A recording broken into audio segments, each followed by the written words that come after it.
बिस्मिल्लाहिर्रहमानिर्रहीम। अस्सलामु अलैकुम वरहमतुल्लाह। नाज़रीन व सामिईन, एक सवाल समाअत फरमाइए, फिर जवाब की तरफ बढ़ते हैं।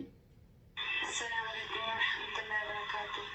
डॉक्टर मिसबा, मेरा आपसे ये सवाल है कि जब शादी होती है, जो हक महर होता है लड़की का, तो मैंने आपसे ये पूछना था कि हक महर उसी टाइम अदा करना चाहिए या बाद में। मैंने सुना है कि हक महर उसी टाइम अदा करना चाहिए। अगर आपकी रकम ज़्यादा बड़ी हो तो वो बाद में अदा कर सकते हैं, अगर उस टाइम नहीं कर सके। और क्या वाइफ हस्बैंड को हक महर माफ़ कर सकती है, ये प्लीज़ मुझे बता दें। जज़ाकल्लाह खैर।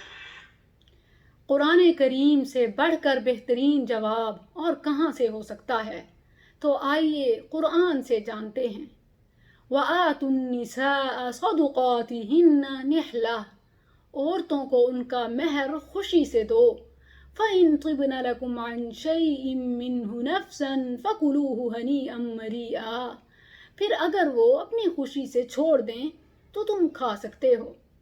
इस आयत से मालूम होता है कि महर औरतों का हक है जिसकी अदायगी वाजिब है, फ़र्ज़ है। लेकिन अगर वो अपनी खुशी से छोड़ देती हैं, खामद को माफ़ कर देती हैं, तो फिर तुम इंजॉय कर सकते हो। लेकिन याद रखें कि वो प्रेशर देकर माफ़ करवाना नहीं है। वो अपनी खुशी से अपने खामद की आसानी के लिए अगर माफ़ करती हैं तो फिर खाना हलाल है, अदरवाइज़ ये उसका हक है जिसकी अदायगी वाजिब है। और कितनी मिकदार होनी चाहिए, इस हवाले से हमारे यहाँ बड़ा इख्तलाफ है।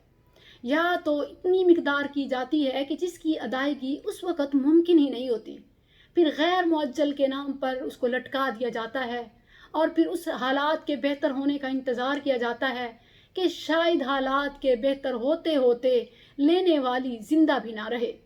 तो इसीलिए माली इस्तेदाद को देखते हुए जितना है उतनी अदायगी खामन अपनी बीवी को मिलाप से पहले ही अदा कर दे, क्योंकि ये औरत का हक है जो शब ज़फ़ाफ़ उसको दे देना चाहिए। और देखें, शरीयत ने सुबहान अल्लाह कोई ख़ास मिकदार मुकर्रर नहीं की, ना किसी को रियायत दी और ना ही किसी पर बोझ डाला, बल्कि लड़के और लड़की की माली इस्तेदाद दोनों ख़ानदानों की बाहिमी रजामंदी पर छोड़ दिया कि जिस पर वो दोनों इत्तफाक कर लें वही हक महर होना चाहिए। और ये जो हमारे यहाँ 32 रुपये का फार्मूला है, बिल्कुल गैर शरई है, क्योंकि अगर किसी की इतनी भी इस्तात नहीं है तो हम हदीस में देखते हैं कि शरीयत में सुबहान अल्लाह चंद आयात हिफ्स करवाने को महर बना दिया गया, सुबहान अल्लाह। और दूसरी तरफ भारी भारी रकम और ख़जाना महर बताया गया।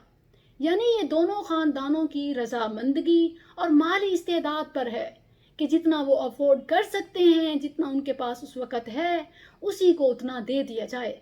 गैर मुअज्जल की इस्तिलाह जो हमारे यहाँ है, अगरचे ये हराम नहीं है, बिल्कुल जायज़ है, क्योंकि बता दिया जाता है कि बाद में दिया जाएगा, लेकिन इसका फ़ायदा नहीं है, क्योंकि फिर हालात बेहतर होते होते पता नहीं वो लेने वाली ज़िंदा भी रहती है या नहीं, या फिर उस वक़्त तक वो माफ़ ही कर देती है। तो बेहतर है कि जो उस वक़्त मुयस्सर है वो दे दिया जाए। और देखिए सुबहान अल्लाह, अमीरुल मुमिनीन उमर रज़ी अल्लाह अन्हु जो ऐसे हुक्मरान थे जो कानून पर बड़ी गहरी नज़र रखते थे, एक बार खुतबा जुमा में उन्होंने इरशाद फरमाया कि ए लोगो, औरतों के हक महर बढ़ा चढ़ा कर मुकर्रर ना किया करो, क्योंकि दुनियावी लिहाज से भी ये फ़ायदा मंद नहीं है कि इससे कोई नाक ऊंची होती हो, किसी को कोई फ़ायदा हो, और ना ही ये तकवा में अल्लाह के नज़दीक अच्छा है कि इसको तकवा समझा जाए। क्योंकि अगर ऐसा होता तो सबसे पहले नबी सल्लल्लाहु अलैहि वसल्लम अपनी बेटियों और अपनी अज़वाज का हक महर बढ़ाते चढ़ाते, ज़्यादा से ज़्यादा देते। लेकिन मैं जानता हूँ कि नबी सल्लल्लाहु अलैहि वसल्लम ने अपनी किसी बेटी और किसी बीवी का हक महर 12 तोले चांदी से ज़्यादा नहीं रखा।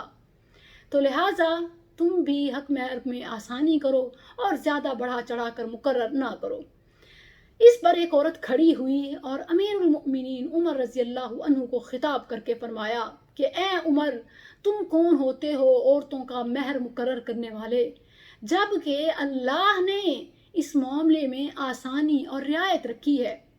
यहाँ तक फरमाया कि वआतैतुम इहदाहुन्न किंतारा, अगर कोई साहिब हैसियत है تو وہ پہاڑ برابر سونا بھی بھاری سے بھاری مہر مقرر کر سکتا ہے، عورت کو دے گا، اس پر واجب ہے جتنی اس کی استطاعت ہے۔ تو آپ کون ہوتے ہیں کم یا فکس کرنے والے؟ جس پر عمر رضی اللہ عنہ نے فرمایا کہ میں بھول گیا اور عورت نے صحیح کہا، حق کو پہچان لیا۔ مجھے اپنی فیملی کی ایک بات یاد آ رہی ہے کہ ہمارے ہاں ایک شادی ہوئی جس میں عورت کا حق مہر بہت زیادہ مقرر کیا گیا اور اناؤنس بھی کیا گیا کہ فلاں کا حق مہر اتنا زیادہ ہے۔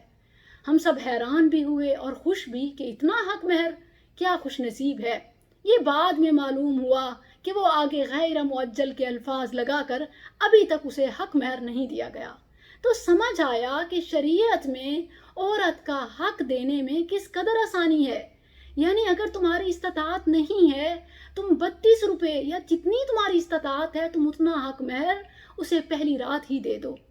لیکن اگر تمہاری استطاعت اس سے کہیں زیادہ ہے تو نہ دینا یا لیٹ کرنا عورت کے حق پر ڈاکہ ڈالنا ہے، زیادتی ہے کہ مالدار ہونے کے باوجود اسے اس کا حق نہیں دیا گیا۔ سو جتنی استطاعت ہے باہمی رضامندگی سے عورت کا حق پہلی رات اسے دے دینا چاہیے اور اس میں مزید تاخیر نہیں کرنی چاہیے۔ گو کہ جائز ہے جب بتا دیا جائے غیر معجل، لیکن اس کا کوئی فائدہ نہیں ہے، کیونکہ نبی صلی اللہ علیہ وسلم اور احوال صحابہ سے معلوم ہوتا ہے کہ حق مہر وہ پہلے ہی ادا کر دیا کرتے تھے۔ السلام علیکم ورحمۃ اللہ۔